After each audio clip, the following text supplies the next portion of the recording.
மரித்தோரிலிருந்து இயேசு கிறிஸ்துவை உயிரோடே எழுப்பியதின் மூலம் அவரை கொண்டு பூமியில் உள்ள அனைத்து மக்களும் நியாயம் விசாரிக்கப்படுவார்கள் என்பதாக அப்போஸ்தலர் 17:31 பவுல் அப்போஸ்தலர் உரைப்பார். ஆம், இயேசு கிறிஸ்து 3 விதமான சிங்காசனங்களிலே அமர்ந்து 3 விதமான மக்களை நியாயம் விசாரிப்பார் என்று வேதம் சொல்லுகிறது.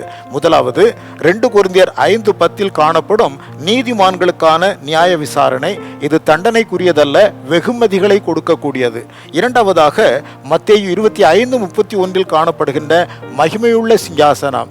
இந்த சிங்காசனத்திலிருந்து தான் 1000 வருட ஆளுகைக்குள் யாரெல்லாம் பிரவேசிக்க வேண்டும் என்பதை தீர்மானிக்கிற சிங்காசனமாக அது விளங்கும். மூன்றாவதாக வெளிப்படுத்தின விசேஷம் 20:11 காண்கின்ற வெள்ளை சிங்காசனம். அதில் உலகத்தில் இருக்கிற அனைத்து துன்மார்க்கரும் ஆண்டவருக்கு முன்பதாக நியாய விசாரணை செய்யப்பட்டு நரகாக்கினைக்கு அனுப்பப்படுவார்கள்.